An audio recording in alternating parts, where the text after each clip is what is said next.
You're all I ever wanted. You're all I ever needed. Yeah.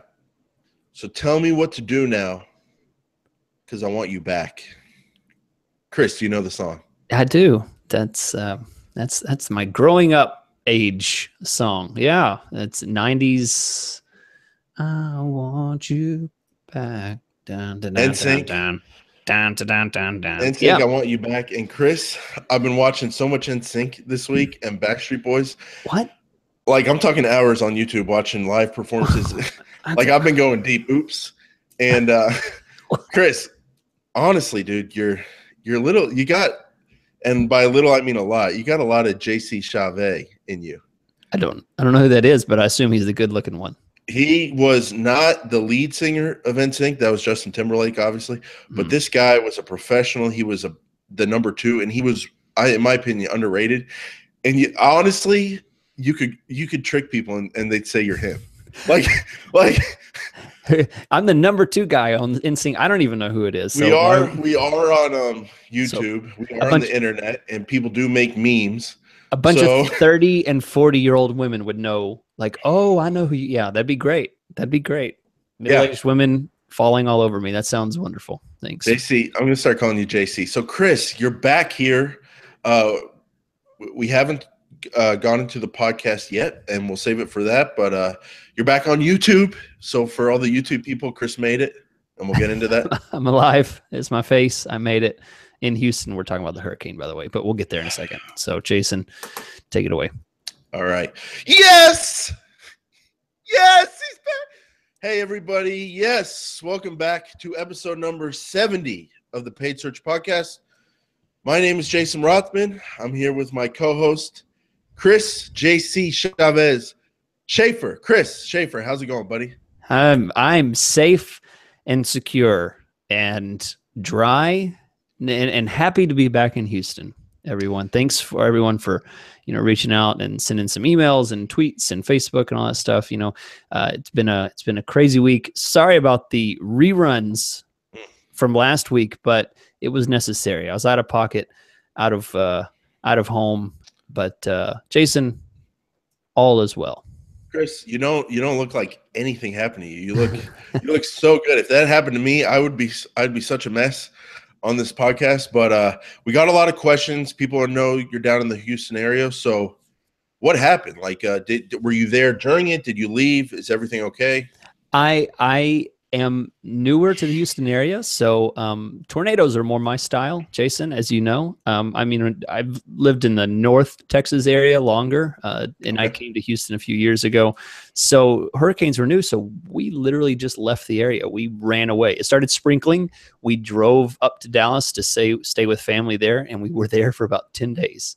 And we came back after everything dried up. Our home was fine, although there were some neighbors, just a couple miles away that had complete devastation. So we were lucky, but nothing, not a branch fell, not a blade of grass drowned. So wow. we were very lucky, although we did see our city on the news as we're sitting in Dallas, safe and dry. We see our city on the news. We see, the mayor and everything. So it was pretty crazy. But Chris, you did drive a truck home, right? I'm not a truck guy, but no, I didn't. I didn't make my appearance as the Texas Navy or Cajun Navy or anything. No, I thought I saw a little something on Facebook. No. Oh, we did bring a trailer. Yeah, okay. So that's what I'm saying. You would never bring this up yourself, but I'm friends with you. You've got family members you're friends with. I see posts when they post about you. This guy, not only did he go home back to a city, but he brought back a bunch of stuff that people up in Dallas donated for him to bring back. So we're dealing with a great guy here. My wife, I did not.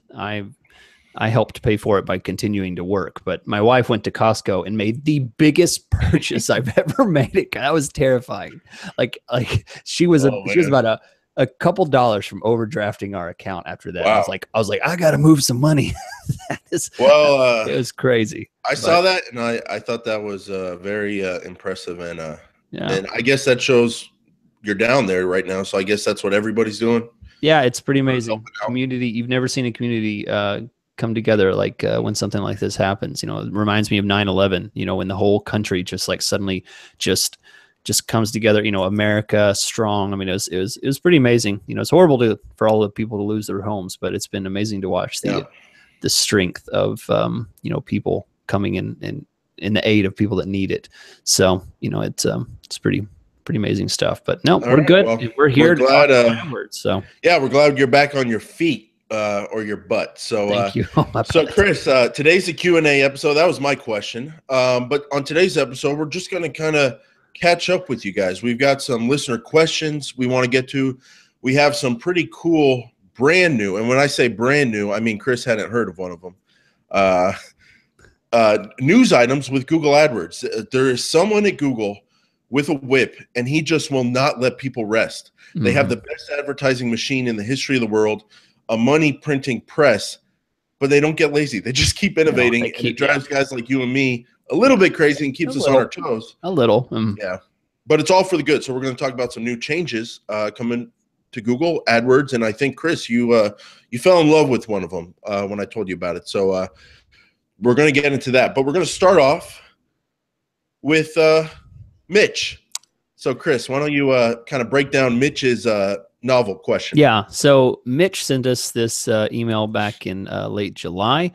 Sorry for the late response here, but by the way, if anybody sent a question to us and you're not hearing back and you were hoping to, ping us again. You know, make sure that, you know, say, hey, I didn't hear back. I'd really like to get an answer about this. Let us know, because, you know, sometimes we just miss things. We try and keep notes. And we bank them for these shows. Yeah, we do. Yeah. So Mitch writes to us, and he was talking about our podcast about bid strategy, max conversions and bid strategies and manual bidding and all this kind of stuff. He has some really interesting input. Now, Mitch had a lot of interesting things that he put in this email. I won't go through the whole thing, but basically he's talking about, he has a either this is a client of his or he works in-house PPC, but basically he has a campaign that has bids that he has max conversion bid set for these campaigns, and he's running some of these, and he's seeing keywords that have in a bid range of $900 to $1,000 bid range. Okay, because he's turned on that automated max conversion strategy. So when you look at the keywords tab and you look down the max CPC column, you know, you might see $5, $10, $20, $40. Mitch is seeing $900 to $1,000 for some of these premium keywords. Okay. And that's because Google has determined, in order to have the most efficiency, as he puts it in the email, to make it rain, when it comes down to an important search query that Google sees and it's a high probability of a conversion, he sees $900,000 bid range, and he even sees that happen sometimes, you know, $200, $300 individual cost per click for some of these search queries. So what's really amazing is he talks about the difference between letting a campaign with a max conversion bidding setting run with a very large budget. Okay. And basically the conclusion that he comes to is, he says, I found a lot more success in running a campaign like this and limiting how much budget Google is able to take with it. So he says, scenario A, you allow max conversion bidding on some of this stuff, and you give it a large budget to work with. Let's say maybe, you know, he has $10,000 a day on something like this, you know, a huge budget, because we're talking about really big bids here. So he has so scenario A, Google will just go crazy. They'll hit some high bids. They'll try and really push and try and spin that budget and maximize conversions. Whereas scenario B is, he will take these hand-selected keywords that tend to provide the best results and build a new campaign with a limited budget, maybe, I don't know, $3,000, $2,000. So Google is forced to make more critical decisions. I say Google, we're talking about the algorithm here, guys. Google, that's just a general term, but the Google bot for AdWords bidding will make more critical decisions about what is important, what deserves that bid of $100, $200, $500, because it has a limited budget in order to make those decisions. So he's saying really great information here. He didn't really ask a question, but what he did is he gave some test results that he's been doing, which, Jason, basically is not every account out there is going to be able to determine these kind of things, because not everybody can truly have the budget and power to be able to make these bid adjustments like another reason I appreciate Mitch sending in this suggestion is because as much AdWords activity as you and I see every day and every month, there's still, we only have so many campaigns that we manage. So when listeners send in suggestions that they're seeing, it's just like there's a whole lot bigger brain trust out there if everyone who listens to the show shares suggestions at some point. So Mitch, we appreciate that suggestion. And I think he sent it in is because a few weeks ago I had talked about how I was having success with an automated bid strategy, max conversion. So I will try this, splitting it into smaller campaigns with lower budgets, so the system works a little smarter. He also recommends setting up an experiment first and testing the results. And Chris, I also saw this when I tried a different automated strategy, max bidding. He put the bid straight to $1,000. That's crazy. And so, that's the machine. Some of my clients, that's their entire month. It just blows me away. we learned about the penny saver system from you. So if all the competitors are bidding $20 or close to that, and you bid $1,000, you're going to pay $20 and a penny, assuming quality scores are equal.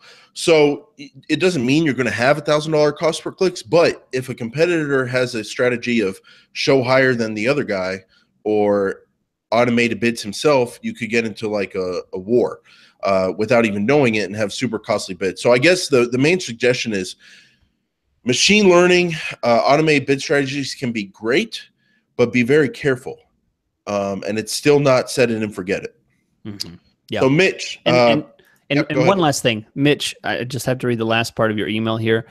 He says, I really enjoy listening to your podcast, by the way. One of the only PPC audio resources where the hosts have personalities. I think I've read that before. I mentioned that before, but I love that. Thank you, Mitch. That hits. Did he, I don't have the question in front of me, Chris. Did he say personalities plural? No, plural. There's an IES. Yeah. Really? He gives both of us rankings of we have souls. We are PPC guys with souls. Isn't that great? That's a good feeling. I've heard some of the music you listen to, and it doesn't sound like people with souls listen to that. But Chris, speaking of personalities, I took a mini personality test, the Myers-Briggs thing. Oh boy. Some website has like a mini version of that. Maybe you should take it too, and we can tell people what our personalities are. But Chris, it was spooky how spot on it was. This personality type, and people out there, I guess, can guess, but because I don't really want to share it. But it was. What do you mean? I don't want to go. I don't want to go out there naked. I mean, I'll go out there with you, and we can break down the personalities one day, maybe on like the YouTube. But man, Chris, creepy. Yeah. How spot on it was. But Chris, I was going to read Stacy's question, but it's so good, and it's such a hot, sexy topic. I'm going to push it to the end. I'm going to tease them. So I'm going to jump to Media Bridge Solutions, who asked us a question on YouTube. And I'm basically, Chris, they are running very in-depth scripts. And his question was basically, he has a script. You were a little impressed by this. It's intimidating. So, guys, buckle up for a second here. Pay attention because it gets a little heavy. Hey, guys, great podcast / show, by the way. Just a quick question. Do you recommend running scripts? So that's one question, Chris. And the answer to that? Well, let's break it down at the end because honestly, I guess we're going to have two different answers there. But for example, I have a bid to position script that runs hourly based on the label I have set to the keyword.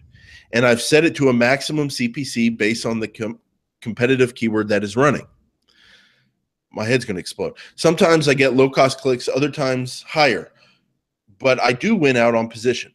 So would you recommend this? Thanks in advance, Media Bridge Solutions. So, Chris, answer to the first question. Well, let's answer the second question first. That complicated of a script, you and I think it's safe to say we don't do that. No, Yeah, absolutely not. I do not run complicated scripts based on keyword labels that bid up or bid down based on, what that position label that is. reads the label. Yeah, that's a little bit to me. MBS, it might work well for you, but I think that's Chris and I just see other options out there like automated bidding, manual bidding, and reviewing it every week. We're happy with those solutions. Here's the thing: what we don't know. He didn't mention how much he's spending and what what type of high turnover he might be working Right. with. And how So often he's in the yeah, I mean, campaign. I would say my answer to this is yes. Do this if you are at a level of such a high intensity campaign that I would say, like, if you're spending 30-40K plus, maybe that's a month, maybe that would be the level that you might get into something like this, with, like, I don't know, 5,000 plus keywords, where you're just getting tons and tons of clicks and stuff like that. It's literally your entire day to go through and optimize bids for Right. something like this. Yes, I could see how this might be beneficial, but if you're running a moderate campaign, 3,000, 4,000, and you have, a couple hundred keywords, this And is you're in there overkill. once a week. Yeah, Yeah. it's overkill. It's too much. I mean, you do not need that type of bid manipulation at that intricate of a level. So if someone made me do that kind of bidding on one of the campaigns you're talking about, Chris, a normal $3,000 to $4,000 a month campaign, I couldn't do it, because what I would be telling my boss or whatever is, you've got me focusing on seeing if this script is helping us and running right, where we could just set the bids on manual, set the bids to something close to what the cost per click has been, and then I can focus on what matters, which is the conversion data, and increase bids on conversion keywords that get a lot of conversions, decrease bids on keywords that don't get a lot of conversions. So it seems a bit complicated, but that said, if it's working for you, keep doing it. But then also ask yourself, like Chris said, how big is your campaign, and is it worth it spending all this time looking at trying to track the script? So Chris, that said, let's talk about scripts. I don't think we've ever talked about it on this show. I don't think so. I don't think so. And we're 70 episodes in. So what is, if a new client is calling you, or someone's calling you for coaching services at chrisschaefer.com, just PayPal me the money for the plug. And they ask you about scripts. Chris, your coaching is great. I'm going to manage my account for the next month based on your coaching, but I've heard a lot about scripts. What would your answer be? Again, I would back off of script recommendations unless you're working with a high turnover volume campaign. Scripts can be useful for minor tasks, but for high-end type of stuff, I would leave that to, for a lack of a better word, just high volume campaigns. When it comes to scripts, for me, I use it for automated changes that are maybe done on a monthly basis or maybe a weekly. You're like Bill Gates in Albuquerque in like 1973 with his super basic computer. Like, you're doing something with scripts automated, but it's like the most basic. Yeah, it is. It's like script thing ever. It's like lazy Chris stuff. Like, oh, I need to bump this client's bid, our budgets up to $2,000 instead of $1,000. So I'm going to automate on the first to bump it up by $30 or something like that. It's Right. That's clients don't run ads on the 4th of July. Ads go off automatically. We talk about it on the phone and need to be sure and shut down for this whole week because he's going on vacation. I automate that. That's the kind of scripts that I'm talking about, which are basically not scripts. They're really just rules. They're not even really scripts, but it's the same kind of idea. It's the same result. So I don't really use scripts where I copy and paste scripts from script AdWords websites. There's stuff out there. If you search for like AdWords scripts on Google, you'll find entire websites devoted to scripts. I don't really use those at all.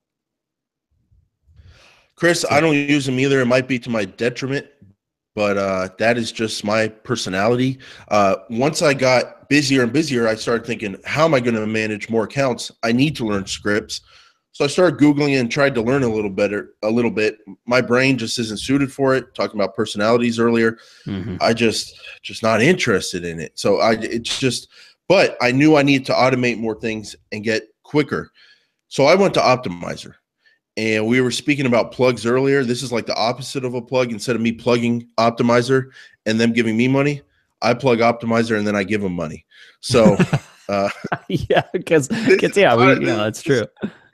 I promise you, this is not an advertisement, paid advertisement. It is an advertisement, though, because I love Optimizer. They basically, in my opinion, Chris, do a lot of things that scripts do, but kind of a user-friendly software platform. Yeah. So if you're interested in scripts and automated kind of things, I would take a look at Optimizer. Yeah. Well, yeah. So, there you Chris, go. before we get to Stacy, why don't you read this question from B. Greenin, because I know this is something you've been dealing with. It is. It's something close to my heart, and I have to say I'm glad that this was brought up because I've been dealing with this for about a month now with some angry emails and frustrated keyboard banging. But he says, B. Greenin, maybe Brian, maybe Brad, maybe Brittany, maybe Beverly, be I just joked. Okay. I'd like to see you guys maybe it's do our boy, a video. Shout out to Pravesh. Come on. I'm trying to read it here. All right.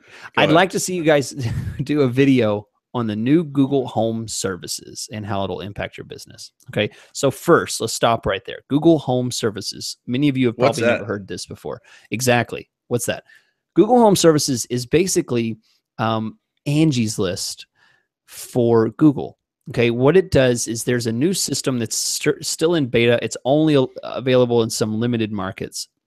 But essentially, electricians, AC repair, plumbers, locksmith, stuff like that. These are companies that are eligible for this new home service thing. If you do a search for locksmith near me or AC repair near me, there's a new advertisement listing that will show up at the top of Google above the PPC results. It sound the alarm. I mean, like, what? I'm supposed to be at the top. Chris, are we going to get to one day the organic results are going to be on page 2? Yeah, eventually. It's like new videos and pictures and, cat picture. Yeah, it's going to push everything down. Like, what's Google all about? But essentially, it's something over the paid ads, something that I have clients, in the AC business to spend $50, $60 for some of these clicks, right? I mean, these are high-end clicks and they're being pushed down the page below the fold because of this new Google Home Services. And essentially what it is, it's a pay per lead system. Okay. Here's the thing. B. Greenan asked how this is going to affect things.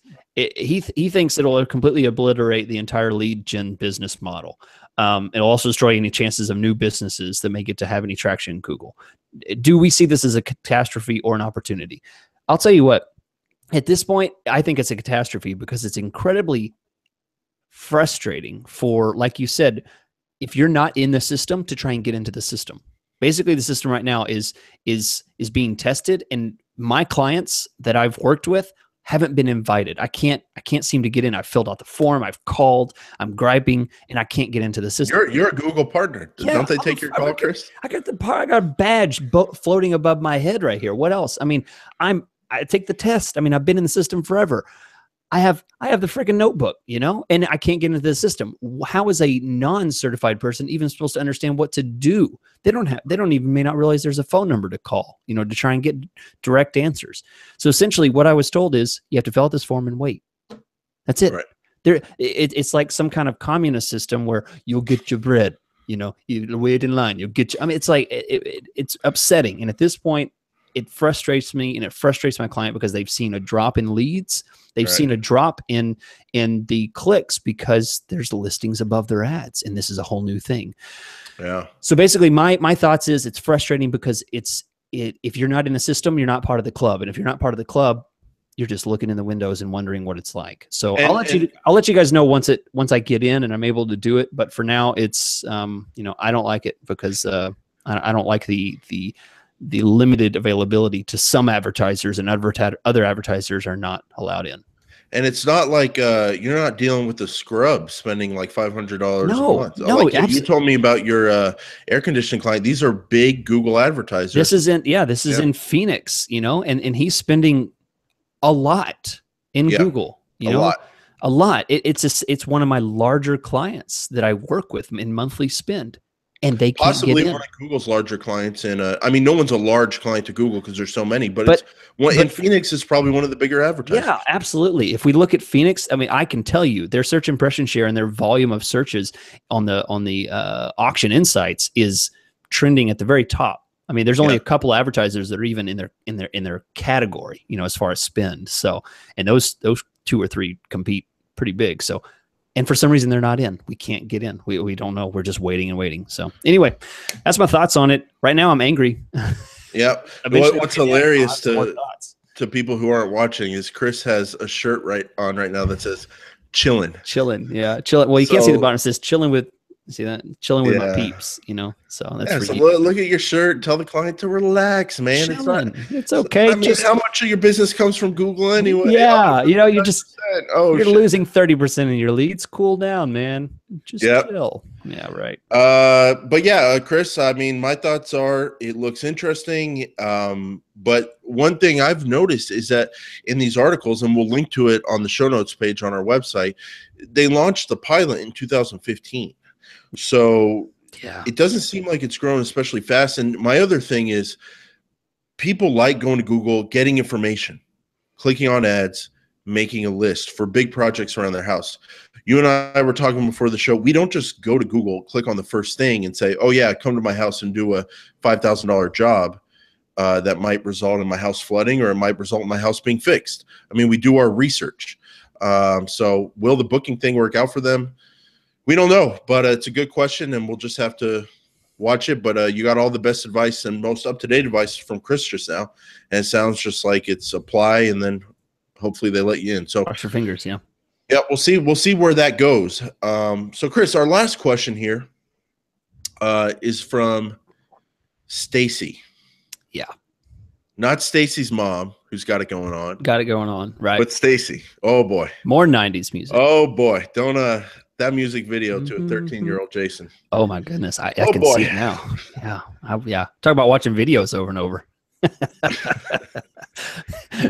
Yeah, for anyone who didn't see the pre-show, I've been watching a lot of NSYNC and Backstreet Boys this week. So things have changed in my world. So, Chris, from Stacy. Stacy, thanks for writing in. I'm going to read her question here, Chris. Very interesting. It's a hot topic. So yeah, I like this. Hi, guys. First and foremost, I love your podcast. I'm trying to speed listen my way through what is available on iTunes and plan on going through your archives when I am done. By the way, the archives are right there on the homepage, paidsearchpodcast.com. I find your show both informative and entertaining, and often find myself laughing out loud. I'm very curious, Chris. You two make a great team. Yeah. I guess that means she likes both of us and not just okay. Yeah, that's fine. That's not everybody has to like me the most, It can be you too. Chris, we're like we're butter and jelly. It's like if you just took it in together, it'd be gross, but right there on the sandwich, right there in a podcast, it just works. So true. My question. Just keep that noted. He's not comfortable enough to answer. And I'm kind of glad he did. Awkwardly. My question, what are your models or just simply recommended models for paying for PPC management? I have been managing my own campaigns for years because I was sorely disappointed in the performance when handing the campaigns over to agencies. Last time I ventured down this path, the fee was 25% of the AdWords budget. Interested in your thoughts around this topic and what you think I should look out for when evaluating a provider. Thank you. Please don't stop creating new episodes. Hey, Stacy, keep writing in, keep leaving us reviews, and we will not stop. So, Chris, let's. It's conditional. It's conditional. And by the way, drop this team thing, Stacy. Write to me. Yeah. Tell me how my blue shirt looks. I got a comment from. Where's your? Yeah, never mind. Yeah, where the ties today. You know, Chris, Yeah. a lot going on in this country, man. Okay, I Hurricanes, know. I mean, All right. I can't do a tie every Back week. to I'm Stacy's stressed. mom. I'm incredibly stressed. But anyway, Stacy. So, Chris, let's break this down point by point. So, first thing you took issue with was, well, first thing, the most important thing, I think you and I both agree, when you're looking for a provider, when you're talking about fees, paying for pay-per-click or AdWords management, to me and you, the biggest thing is that you know how much you're actually paying. We hear from clients from time to time, oh, I was just giving this big agency $2,000 a month, and they didn't tell me how much was going to AdWords. You and I both think that's unacceptable. Absolutely. And why don't you break down just why? Absolutely, just because Stacy made a point here that many companies cannot make a distinction on. She gave a percentage that she was paying the company, right? She said 25%. Now, I mean, that could be high, could be low. It just depends on what services they're providing. But the point is, she knew what percentage she was providing. If Stacy was paying $3,000 and she was getting X number of leads, she can't identify what percentage she's actually paying for the agency's services themselves and how much she's paying Google. So the difference is make sure you get an itemized invoice here to show how much you're really paying. Or Google. just own your AdWords account, have your credit card tied to the account, and you know how much is going to Google, and then you pay the agency separately. That's how Chris and I do business. That's the best. It's just more transparent, and it's better for everybody, in my opinion, unless you're trying to rip people off. And here's the thing. When it comes to percentages, I think she's wondering, like, how much is 25% a lot? Is it a little? And here's the thing. In my opinion, I think that percentages should be based on how much the provider can provide, right? Service. Yeah, exactly. So full service agencies, they can do AdWords management, creative design of ads. They can do landing page creation. I mean, they can do content writing for your landing page. They can handle everything from A to Z. On the phone with you every week if you want that. Talk to you on whenever you want. Do monthly or weekly meetings. This means higher percentage. Okay, for me, and Jason's a little different. He provides a little bit different service than me. But for me, I do exclusively AdWords. I don't touch your landing page. I don't do creative design for image ads. I don't do a lot of this stuff. I just provide AdWords management. So my percentage fees are lower. So you should check that against how much you're paying. And I would say, 10% might be an AdWords only type of, limited services they can provide, and a higher percentage of 20, 30, 40% might be someone who's providing everything from A to Z. So that's kind of a scale that you might want to check with what your agency is providing. Right. And in terms of what they should look out for when evaluating a provider, Chris, I've got a couple things that come to mind. One is just do you get what they're talking about on that initial call when they tell you how they're going to make your AdWords campaign better? Is it understand business owner? I think that's a huge thing, being comfortable with who you're hiring. A second thing is ownership of the account. Again, Chris and I, AdWords accounts, we let our clients own their own AdWords accounts. We get access to them. If for some reason they want to go a different direction, it's a professional transaction and they remove our access.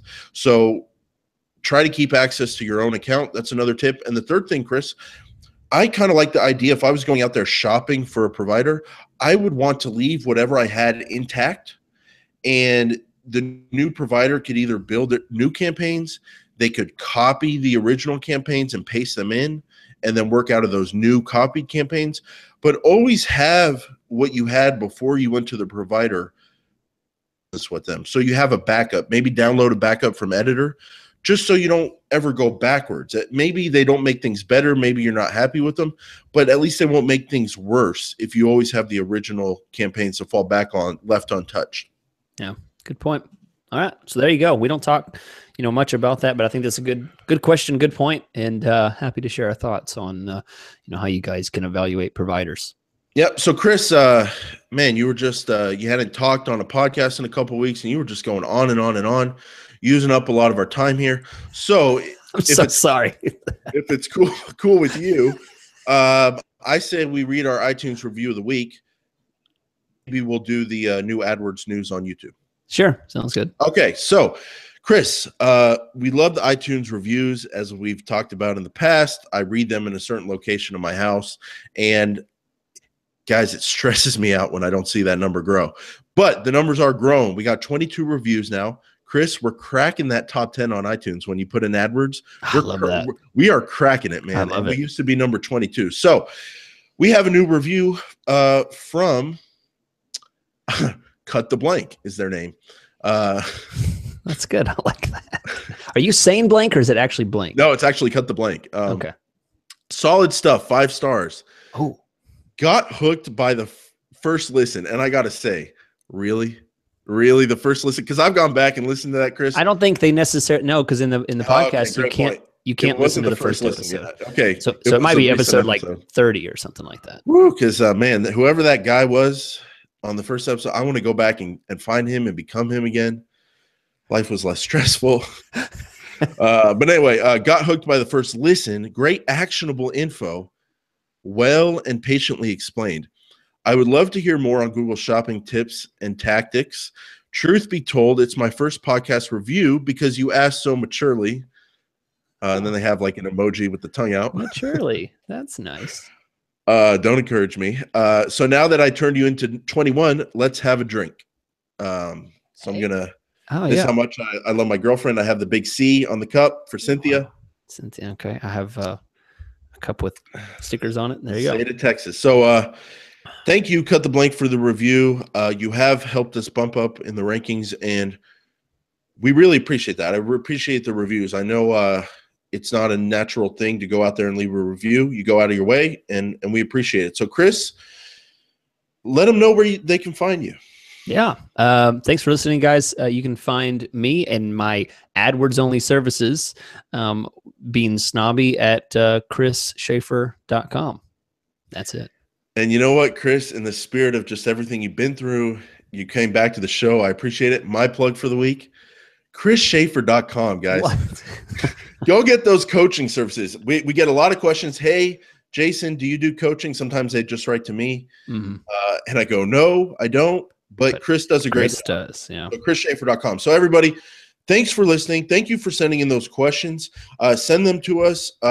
Facebook, Twitter, all the links are on our website, paidsearchpodcast.com. We have a contact page there. You can leave questions there and also on YouTube. So thank you for listening. We will be back next week with episode number 71. Thanks so much.